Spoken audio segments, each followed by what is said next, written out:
Tolong saya. Alhamdulillah.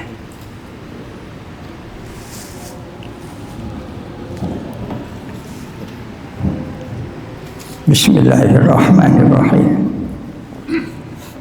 Assalamualaikum warahmatullahi wabarakatuh. Alhamdulillah. Wassalatu wassalamu ala Rasulillah wa ala alihi wa sahbihi wa walah. Ayyuhal ikhwah billah, rahimakumullah. Bapak Ibu jamaah Masjid Raya Syekh Ahmad Khatib Al-Minangkabawi Sumatera Barat yang berhadir pada subuh ini, yang saya muliakan. Semoga kita semua juga dimuliakan oleh Allah Subhanahu wa ta'ala. Amin ya rabbal alamin. Berbahagia sekali saya pribadi dapat bersama-sama dengan jemaah sekalian mengikuti salat subuh berjamaah di masjid yang kita cintai. Saya merasa sangat syahdu sekali melaksanakan salat subuh berjamaah karena sangat terasa bahwa salat subuh berjamaah dan salat-salat yang lain yang kita lakukan berjamaah memberikan kepada kita kesehatan yang prima, sehat jasmani dan sehat rohani. Insyaallah semua itu dapat kita rasakan. Mudah-mudahan dapat kita jaga, kita pelihara sebaik-baiknya dalam kehidupan kita yang sangat-sangat pendek. Begitu pendeknya, kita tidak tahu kapan berakhir. Begitu pendeknya waktu yang diberikan dan dipinjamkan kepada kita, kita tidak tahu kapan berakhirnya. Bapak Ibu sekalian, kalau kita melihat orang-orang tua kita dahulu, orang tua kita dahulu itu sehat-sehat dan cerdas-cerdas. Ayah bunda kita, nenek-nenek kita sehat-sehat dan cerdas-cerdas.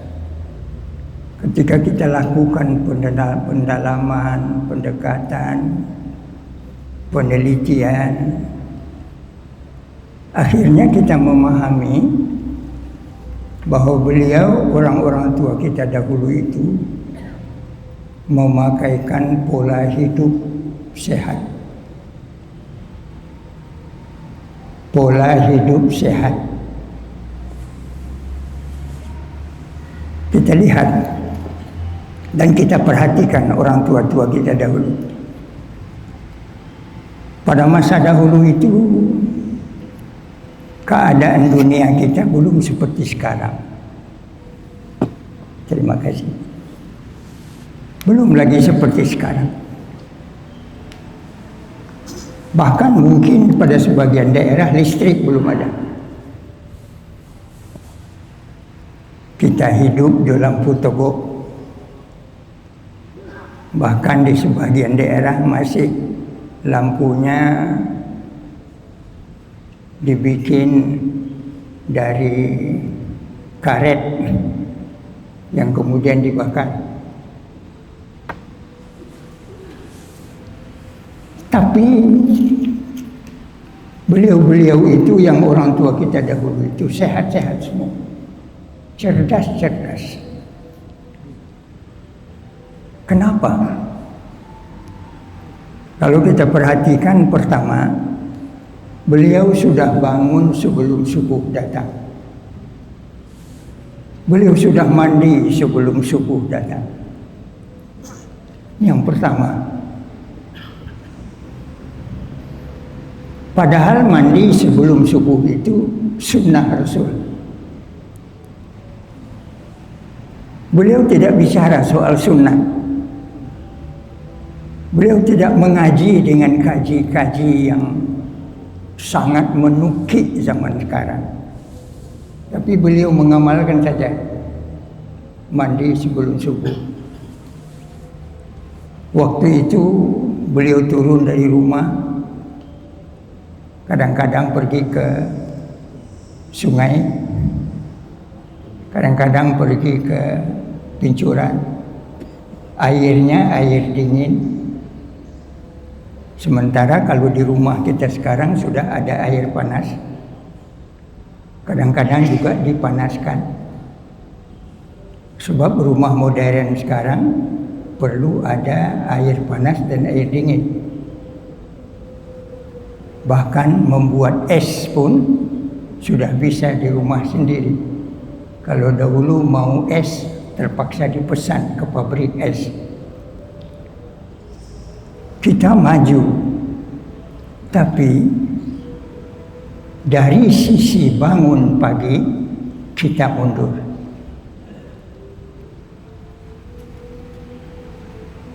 Kalau kita lihat sekarang masih banyak anak-anak kita, apa sekali lagi sekarang hari Ahad, yang masih tidur dengan nyenyak karena terlambat tidur tadi malam, karena begadang di malam Sabtu menjelang Minggu atau berweekend kata orang sekarang. Akibatnya jangankan mandi sebelum subuh, subuh pun hilang keberkatannya. Padahal subuh itu disebut oleh Rasulullah SAW sebagai puncak daripada ibadah, sesuai firman Allah dalam Al-Quranul Karim bahwa salat fajar masyhudan, bahwa salat subuh itu disaksikan oleh para malaikat, dan malah malaikat turun pada setiap subuh, setiap pagi untuk mencatat siapa di antara hamba Allah itu yang ikut bersedekah. Karena ada kalanya sedekah itu dengan uang, dengan fikiran, dengan ucapan, dengan tenaga, dan bahkan dengan tasbih dan takbir. Alaika sedekah. Begitu Nabi kita Muhammad sallallahu alaihi wasallam memberikan pedoman yang mengubah sifat manusia dari lalai menjadi rajin. Nah, akibatnya orang-orang tua kita dahulu pagi sudah berjalan meninggalkan rumah, pergi mandi, selesai mandi dipakai pakaian yang agak bersih, pergi ke surau, ke masjid, salat berjamaah sebagaimana kita tadi. Dan setelah selesai salat, mereka duduk sejenak berzikir, membaca subhanallah, alhamdulillah, Allahu akbar. Diajarkan oleh ulama-ulama kita dahulu berdasarkan hadis-hadis yang mutawatir. 33 kali subhanallah, 33 kali alhamdulillah, 33 kali Allahu akbar, ditutup dengan la ilaha illallah wahdah la syarikalah, lahul mulk wa lahul hamd, yuhyi wa yumiit wa huwa ala kulli syai'in qadir. Kalau kita tahu maknanya, masya Allah, artinya setiap subuh kita mengakui hidup mati kita di tangan Allah yang Maha Kuasa. Lahirlah kekuatan jiwa yang tidak bisa dibeli di mana-mana, tidak dijual di mana-mana. kekuatan yang kita rebut ketika subuh sesuai dengan bimbingan Rasulullah SAW. Bimbingan Rasulullah SAW ada di dalam Al-Quran, sebagaimana disebutkan oleh Allah dalam surat An-Najmi, wa ma yantiqu 'anil hawa in huwa illa wahyu yuha. Bahwa Nabi kita Muhammad sallallahu alaihi wasallam itu tidak berkata menurut keinginan nafsunya saja, menurut keinginan hatinya saja, akan tetapi dia berucap sesuai dengan wahyu yang diterimanya.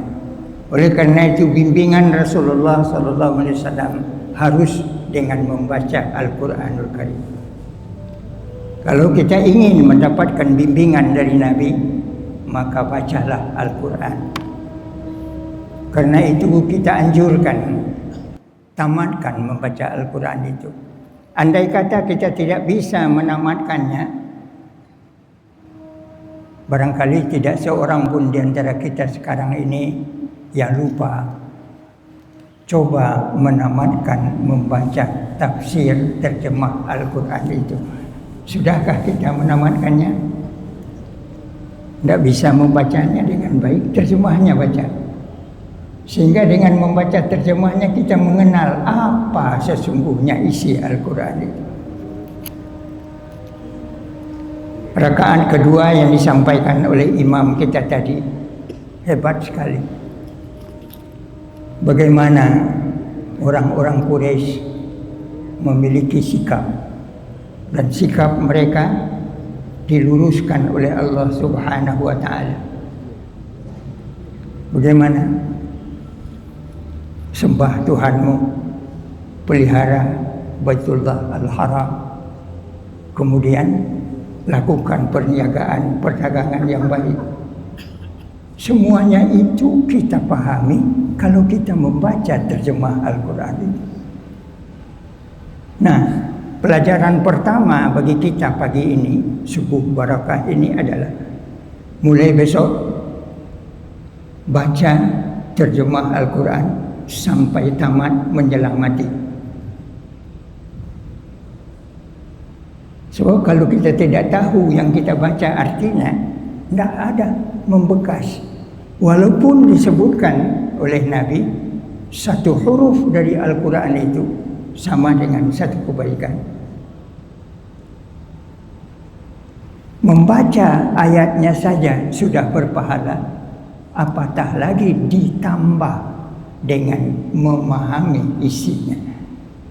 Memahami isinya itu dengan membaca terjemahnya. Inilah yang menyebabkan orang Minangkabau dahulu cerdas, karena Profesor Mahmud Yunus, orang Minang pertama di Indonesia yang membuat terjemah Al-Quran. Belum ada orang yang lain membuat terjemah Al-Quran dalam bahasa Indonesia. Siapa orang yang pertama? Profesor Mahmud Yunus, orang Sungayang, Batu Sangka. Dan ketika bapak-bapak dan ibu-ibu jemaah sekalian nanti pergi ke Madinah dan dapat mengunjungi Universitas King Abdul Aziz di Madinah atau Universitas Madinah itu, di sana ada lauhah prasasti yang ditandatangani oleh 20 orang ulama-ulama dunia membuka Universitas Madinah itu. Ada tanda tangan mereka. Yang nomor 8 di sana dituliskan Asy-Syaikh Dr. Mahmud Yunus, Sungayang, Batu Sangkar, Minangkabau. Tidak disebutnya Indonesia. Tidak disebutnya Indonesia. Yang lebihnya disebutnya ada yang dari Turki, ada yang dari Pakistan, ada yang dari Mesir. Tetapi Mahmud Yunus istimewanya disebut di sana Sungayang, Batu Sangkar, Minangkabau. Oleh karena itu kata-kata Minangkabau sudah dikenal orang di Arab sana. Ketika kita memakai nama Syekh Ahmad Khatib Al-Minangkabawi, sejarahnya diulang menulis oleh salah seorang wartawan kita di Padang, yaitu saudara Khairul Jasmi, ya, membuat buku tentang Syekh Ahmad Khatib Al-Minangkabawi. Buku tersebut sekarang diterjemahkan orang di Mekah dalam bahasa Arab. Jadi lihat bagaimana orang mengambil ilmu yang orang Minang mengambilnya dari sumber Makkah, kemudian orang Makkah menjemputnya kembali ke Minangkabau. Sehingga judul daripada buku Syekh Ahmad Khatib Al-Minangkabau itu adalah Guru Para Ulama Nusantara.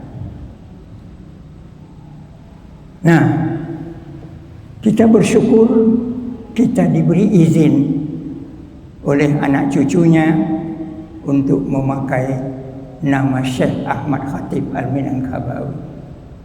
Oleh karena itu saran dari saya pagi ini, mohon maaf bila tepat saran ini saya sampaikan kepada pengurus masjid dan kepada pemerintah daerah, bahwa pengajian-pengajian yang seperti sekarang ini harusnya kita lengkapi dengan seluruh peralatan modern, karena kita sudah hidup di negeri modern.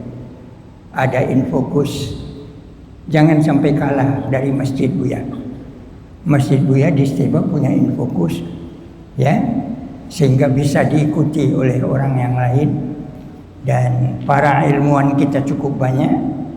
Buya punya setiap Sabtu kemarin ada namanya KBS, kajian ba'da subuh, diberikan oleh para profesor kita, para ilmuwan kita. Apa akibatnya? Para mahasiswa-mahasiswa yang tinggal di sana datang ke masjid, yang muda-muda datang ke masjid, mendengarkan ceramah dan kuliah kajian ba'da subuh yang disampaikan. Sebab sesungguhnya para ilmuwan memberikan kalimat yang disampaikan dalam kajian itu tidak boleh hanya menurut pikiran mereka. Mereka harus mempedomani Al-Quranul Karim. Ketika Buya tadi malam diminta untuk hadir di sini, pertanyaan Buya pertama, judulnya apa? Itu pertanyaan Buya kepada yang menelepon. Apa judulnya? Kenapa harus dipakai judul? Karena dengan judul itu kajian kita terarah. Disampaikan judul Muhammad Rasulullah SAW diutus untuk mengubah segala sesuatu dari yang buruk kepada yang baik. Kita melihat bagaimana Rasulullah mengubah umat manusia dimulai dari subuh sebelum matahari terbit. Dimulai dari subuh sebelum matahari terbit. Bayangkan, Kota Padang juga sudah memulai dari subuh sebelum matahari terbit, tapi berkumpul tidak di masjid, tapi di mana? Di ujung jari Buya ini.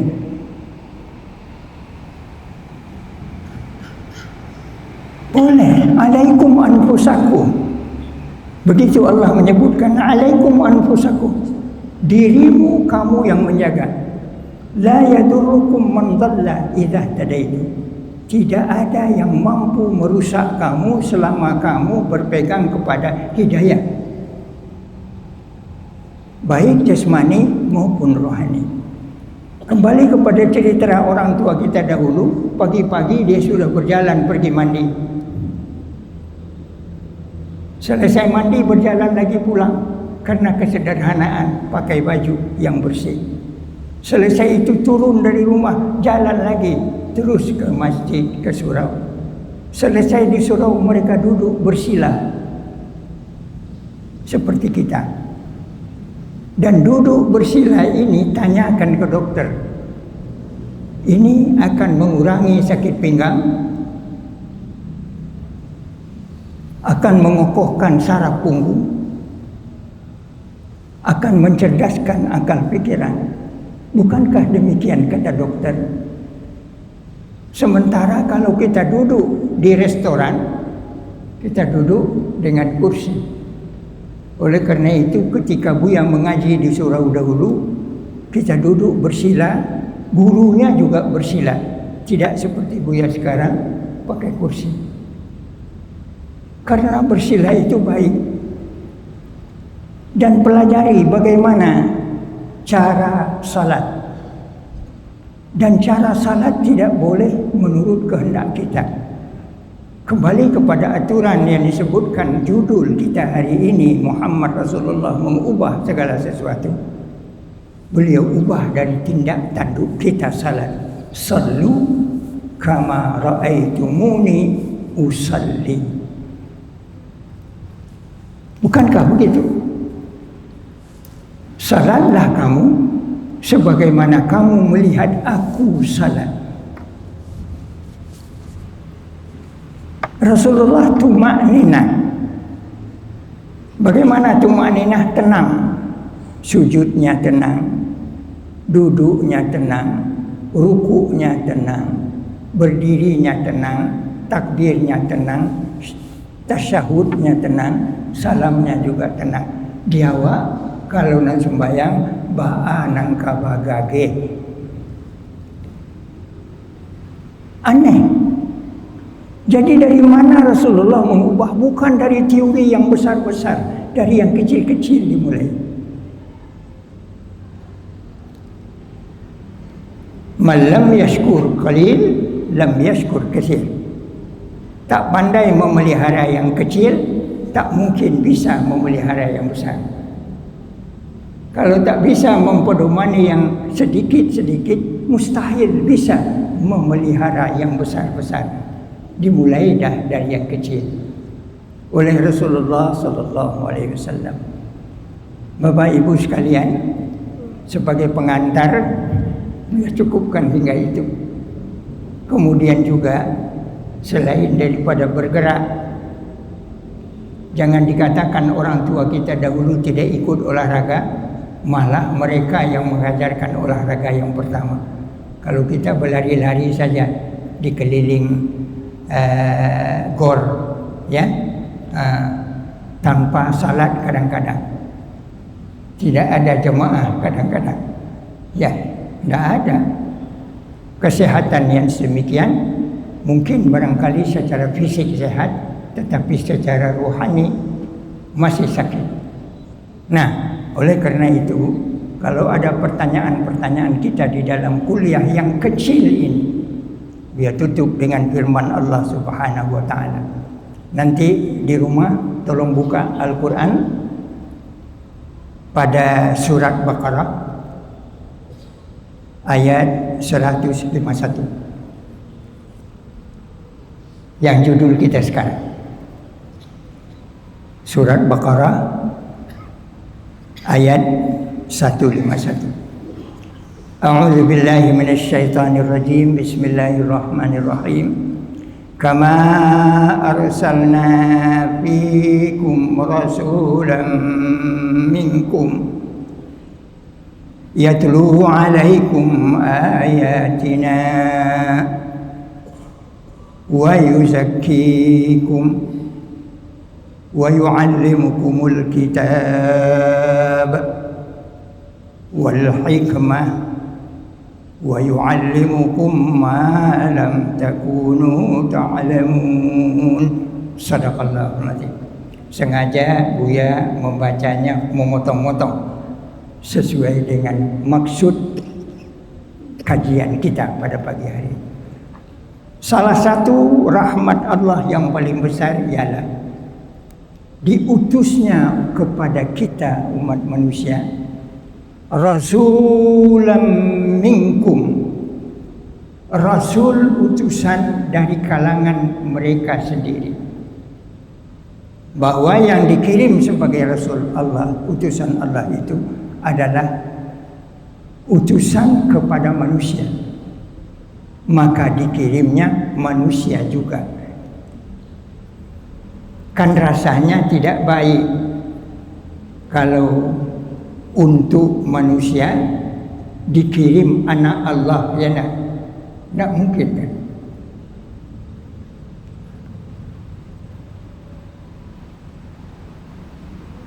Kalau sudah beranak pula Allah, berarti Allah sudah sama dengan kita.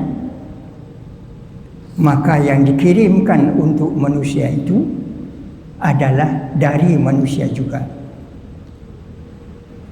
Bila yang dikirim oleh Allah sebagai utusannya malaikat, tentu payah kita menirunya. Sebab sifat malaikat itu tidak sama dengan sifat kita. Coba dalami ayat ini. Betapa nikmat Allah mengirim rasul dari kalangan kita sendiri. Kama arsalna fikum kepada kamu umat manusia rasulan minkum, rasul dari kalangan kamu sendiri, Muhammad sallallahu alaihi wasallam. Apa tugasnya? Yatlu alaikum ayatina, membacakan kepada kamu sekalian ayat-ayat kami, tanda-tanda kami. Di mana? Di sinilah dia. Karena itu orang Sumatera Barat alhamdulillah secara nasional telah diakui oleh negara dengan Undang-Undang Nomor 17 Tahun 2022 Pasal 5 Ayat C, bahwa salah satu keistimewaan Provinsi Sumatera Barat adalah menerapkan falsafah kebudayaan Minangkabau, yakni adat bersendi syarak, syarak bersendi kitabullah. Yatlu alaikum ayatina. Hebat. Tetapi sayang, di ujung firman Allah ini ada lagi sesuatu yang paling baik. Wa yuzakkikum, membersihkan kamu zahir batin, menentukan sikap, sifat, sikap dan sifat lahir menjadi kebudayaan. Kebudayaan dilihat daripada tindakan, perbuatan, kurenah, kelakuan, sikap, sifat. Kebudayaan tidak bisa dibaca hanya dengan tertulis. Kebudayaan bisa dilihat dengan tindak tanduk sendiri. Apakah kebudayaan Sumatera Barat sesuai dengan adat bersendi syarak bersendi kitabullah? Kita jawab sendiri. Ada yang masih berpeluk-pelukan dengan yang tidak muhrimnya. Ada yang masih menyebut hayya 'alas shalah bekola. Ada yang masih mengerjakan pekerjaan yang tidak dibenarkan. Justru yang dilarang yang dia kerjakan, yang disuruh dia abaikan. Apakah sesuai dengan kitabullah? Jawabnya tentu kita yang harus meneliti. Andai kata belum, kita coba memperbaiki. Sebab kalau kita sendiri tidak berkenan memperbaikinya, mustahil bisa disuruh orang lain. Inilah hikmah yang diajarkan oleh Allah Subhanahu wa taala, mengirim seorang rasul dari kalangan kita sendiri untuk membacakan kepada kita ayat-ayat Allah. Ayatina wa yuzakkikum, dan membersihkan kamu, membersihkan lahir, membersihkan batin. Yang lahir dengan kebersihan mandi, wudu, berpakaian, makanan yang halal, pakaian yang bersih, langkah yang dilangkahkan. Bayangkan saja kalau keluar rumah mau masuk masjid, langkah mana dahulu? Disuruh langkah kanan. Coba hitung langkah kita tadi. Benarkah kita masuk masjid dengan langkah kanan? Apa maknanya? Melangkah pun harus sadar. Melangkah pun harus sadar. Masya Allah. Alangkah indahnya agama ini. Nah, oleh karena itu, kalau kita mengkaji tentang bagaimana Rasulullah mengubah alam, dimulainya dari hal yang kecil-kecil, ayatina, ayat kami, yuzakkikum, dibersihkannya kamu, yu'allimukum, diajarkan kepada kamu Alkitab, ini dia, undang-undang, wal hikmah, dan kebijaksanaan, wa yu'allimukum ma lam takunu ta'lamun, dan yang terakhir ini global sekarang sifatnya, Al-Quran mengajarkan kepada kita sesuatu yang kita belum tahu. Dari sini kelihatannya, Bapak Ibu dan saudara-saudara sekalian, Allah mendatangkan sesuatu untuk manusia selalu yang baik. Tak pernah Allah mendatangkan yang buruk. Cuma kadang-kadang kita tidak memahami. Pernah mendengar Lapindo? Pernah mendengar Lapindo? Satu kampung habis karena Lapindo. Tahukah kita bahwa sekarang semua negara di dunia melihat ke Indonesia, alangkah kayanya Indonesia dengan tambang yang ada di sana. Rupanya Allah Subhanahu wa taala telah memberikan kode etik dalam Al-Quran. Inna ma'al usri yusra. Inna ma'al usri yusra. Di balik sesuatu musibah selalu ada keuntungan. Kalau tidak terjadi gempa di Kota Padang, barangkali kita tidak melihat Kota Padang seindah sekarang. Tetapi sayang, sangat sayang, ketika terjadi musibah, kita mencemooh musibah itu. Kita tidak sabar dan kita tidak mensyukuri. Demikianlah isi daripada kajian kita pada hari ini. Pendek saja, bacalah firman Allah dalam surat Al-Baqarah ayat 151. Kalau dapat ditutup dengan 152, fadhkuruni azkurkum. Ketika kamu mensyukuri aku, mengingat aku, kata Allah, aku selalu mengingat kamu. Washkuruli wala takfurun. Kalau kamu mensyukuri nikmatku, la in syakartum la azidannakum, aku akan tambah. Wala takfurun, jangan mendurhakai nikmatku. Kesimpulan pendek ini mengatur langkah kita untuk masa-masa kehidupan kita sekarang ini. Nah, demikianlah sebelum kita tutup. Sekarang ada pertanyaan, ya. Mohon pencerahan dari Buya tentang bagaimanakah maksud rukun ibadah cinta, takut, dan harap. Kalau dalam Al-Quran disebut yang pertama mahabbatullah, mahabbah. Yang kedua khauf. Yang ketiga raja.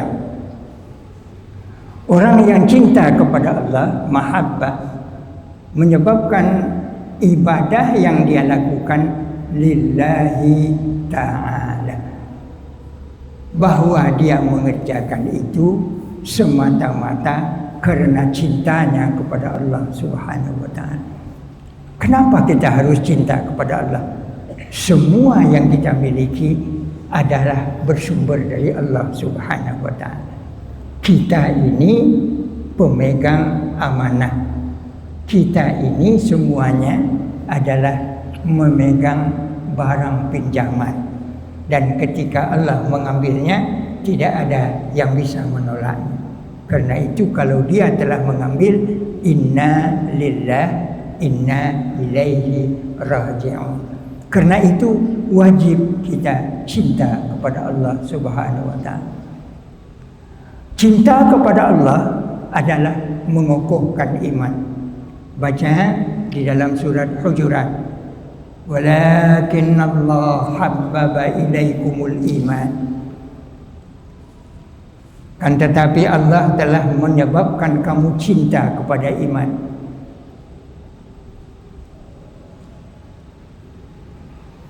Dan dijadikannya menjadi hiasan bagi diri kita. Ketika iman yang didatangkan karena cinta kepada Allah dan dijadikan hiasan di dalam diri kita masing-masing, maka dengan hiasan iman itu lahirlah sesuatu sikap membenci kemungkaran, tidak senang kepada sebuah keburukan. Kalau manusia sudah tidak senang melakukan keburukan, pasti mereka mendapatkan kenyamanan dalam hidup di dunia.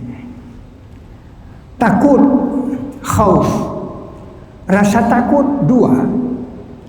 Pertama, takut kalau yang kita kerjakan tidak diterima sama sekali. Yang kedua, takut jika nanti di hadapan pengadilan Allah kita tak sanggup menjawabnya. Khauf. Raja harap menyebabkan kita menyempurnakan semua ibadah kita setiap saat. Kalau tadi belum sempurna, mungkin nanti zuhur kita lebih sempurna.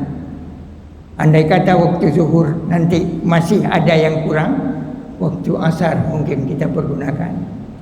Demikian juga waktu muda barangkali banyak yang tertinggal salatnya. Waktu sudah tua jangan tinggal lagi. Ini menumbuhkan raja, harap bahwa Allah Subhanahu wa ta'ala selalu menilai orang yang memperbaiki menjadi harapan yang baik untuk diri. Dengan demikian, rukun ibadah dalam arti mahabbah, khauf, raja adalah merupakan motivasi untuk menjadikan kita menjadi hamba Allah yang baik. Mudah-mudahan jawaban ini berguna. Pertanyaan yang kedua, bagaimana anak kemanakan kita saat ini, Buya? Jawabnya, aduh di dalam hati awak surang-surang, nampak di dalam mata kita masing-masing, tadanga di telinga awak surang-surang. Masing-masing awak bisa menjawab. Ya kan?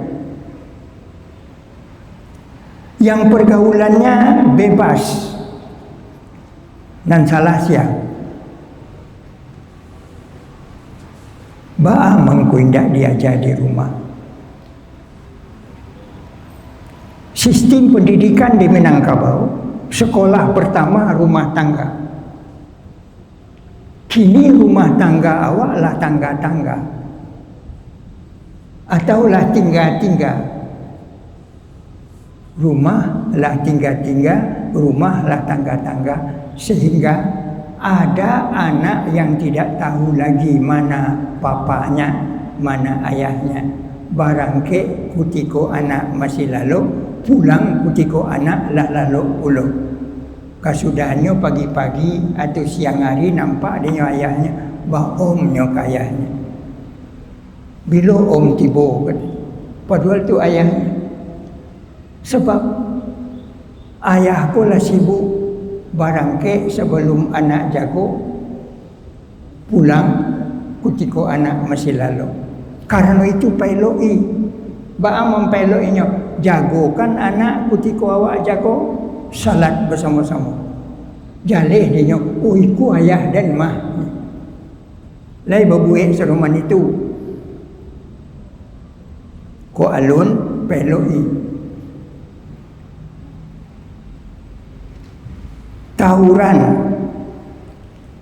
Tawuran itu terjadi karena ada yang tidak lepas dalam hati atau ada yang dicontoh. Kalau acuk kali ayah jo mandi baca cakap di rumah, anaknya acuk kali perlu tawuran di luar. Karena itu kalau saya suak, kok ada perselisihan antara suami istri, berkunci pintu. Berselisih berdua di dalam kamar. Tak terdengar ada orang luar. Kalau kini tak bersorakkan ke orang keluar. Jadi ini tolong perbaiki. Dinas Pendidikan tolong pelajari itu. Bagaimana solusinya? Alah biar jawab solusinya tadi. Pailoi rumah tangga, pailoi pribadi ayah, pailoi pribadi ama, insya-Allah elok puluh anak turunan. Billahi taufiq wal hidayah. Wassalamualaikum warahmatullahi wabarakatuh. Terima kasih.